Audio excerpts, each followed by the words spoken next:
ચોમાસામાં છે અને આપણે જો ઘણા વર્ષો પહેલા 5 વર્ષથી આપણે બળદ કાઢ્યા છે, પણ હવે એવો સમય કદાચ ને આવી પણ હકે કે આપણે પાછા બળદ લાવીએ ને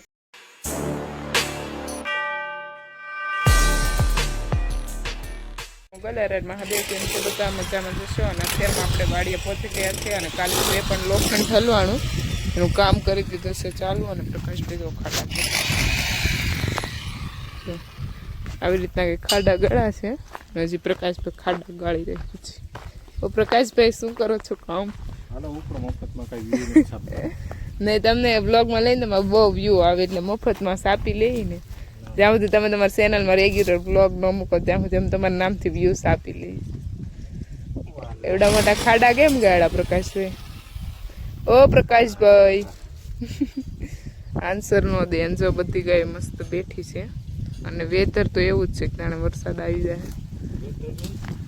વેધર મીન્સ વાતાવરણ. પણ એને કાઢ્યું કામ કરો સાનમના.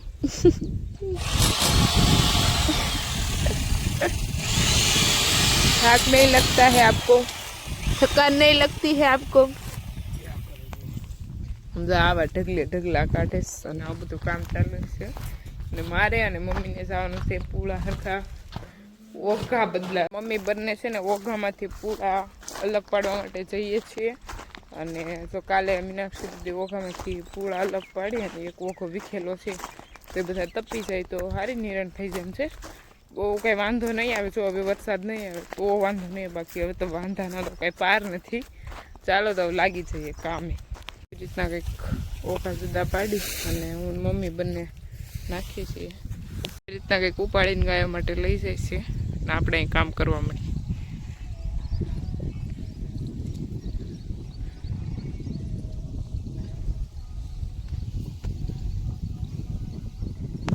ને આવી ગયા છે ટ્રેક્ટર લઈને. જો પોલીસા મને દેખાતું નથી ફોનમાં અત્યારે. યોગિતા દીદી પણ આપણા વાડીએ આવેલા છે. જો બધું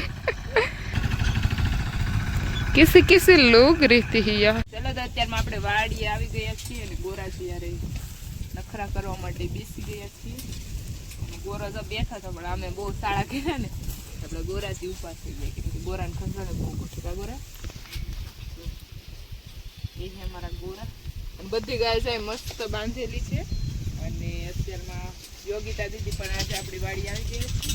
એ આપણા બિગ સિસ્ટર છે અને એને એ ગાય પાસે જ બેઠા હતા. પછી હું આવીને બેસી ગઈ અને આપણે ગાયની હિરણ તો આવીને કરી દીધી. અને અમે થોડીક વાર પછી મિલ્કિંગનો સમય થઈ જાય બધી ગાયોનો મમ્મી મિલ્કિંગ કરી લેશે અને એક બેને હું હેલ્પ કરાવી દઈ એટલે આપણે ગાયનું કામ થઈ જશે ફિનિશ. અને અત્યારમાં આપણે વાડીમાં બની છે ગાયો માટે નવું ઘર એટલે નવું શેડ અને તો એની કામ બધું ચાલુ છે. દીદી આવી ગયા છે આપણી વાડીએ અને બધી ગાયો પાસે જાય છે. કેવું લાગે યોગિતા દીદી? બહુ સારું લાગે. ગાયો માટે તો આપણને બહુ પ્રેમ છે એમ. અમે બધાય પારું ને ગાયું બહુ જ ગમે. અને જો આપણા યોગી દીદી આવ્યા ને પેલા આ ગાય પાસે બેઠા હતા પછી આની પાસે આવ્યા હતા. આનાથી થોડીક વાર બીક લાગી ગઈ. મેં એમ કીધું કે એને આવી રીતના કરશો ને એટલે એ કાંઈ નહીં કરે. અને પછી થોડીક વાર ગોરા પાસે તેમ તો ગોરાએ દુપટ્ટો લીધો. એ ગોરા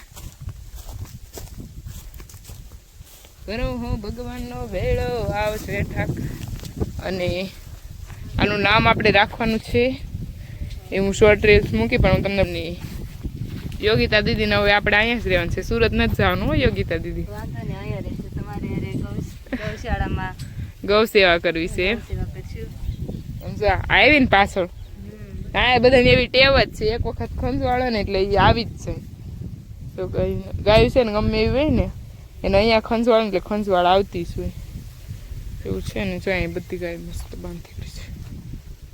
સમય થઈ ગયો છે તો આપણા મમ્મી અત્યારે બધી ગાયને મસ્ત મિલ્કિંગ કરાવીને છે. અને યોગિતા દીદી જો અહીં બેઠા. જય શ્રી કૃષ્ણ. જય શ્રી કૃષ્ણ. કેવું લાગ્યું વાડી આવીને? બહુ સારું લાગ્યું. હા તો તમે ગાય પાસે બેસી ગયા? મજા આવે ગાયો સાથે. આમ અમુક બીવે હો ક્યારે જાતા ન હોય ને. પહેલી વાર હું ગઈ હતી પણ હવે આમ મજા આવે છે ગાયો સાથે. એટલે તમે મોસ્ટ ઓફ સિટીમાં કઈ તો જવાનું હોય નહીં એટલે વધારે થોડીક બીક લાગે. તો આપણા દીદી આવીને બધી ગાયો મસ્ત વાલ કરી લીધો ને બધી વાસળીઓ નાથ ફેરી દીધી કે બધા પાસે જઈએ એટલે કે કોઈને મન દુઃખ ન થાય ને કોઈને ઓછો વધારે વાલ ન થાય. એટલે દીદી બધાને મસ્ત એક હરખો વાલ આપ્યો છે. અને આજે મિલ્કિંગ કરવાનું છે. કા શીખી જાવ ને? શીખી જાય.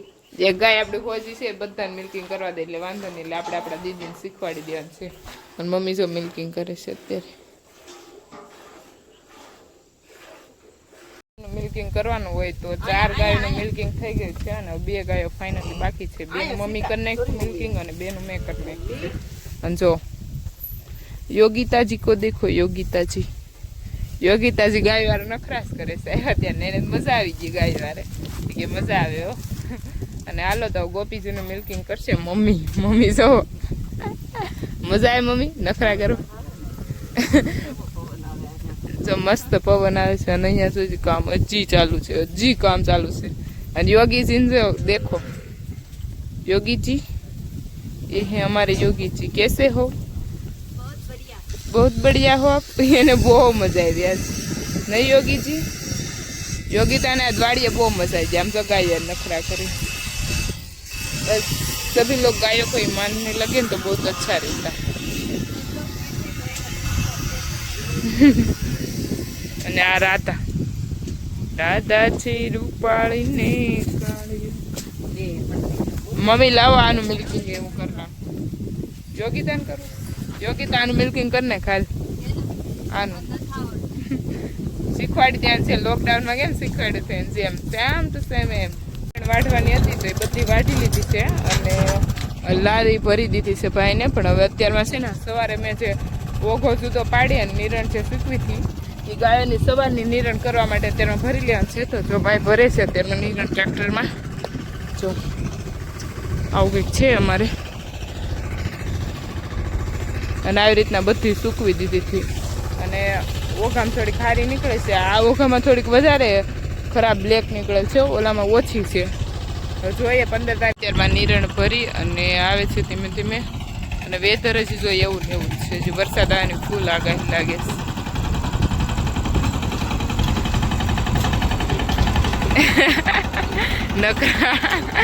નખરાળો બહુ જ છે. નખરા કરતો જાય ને જઈશ.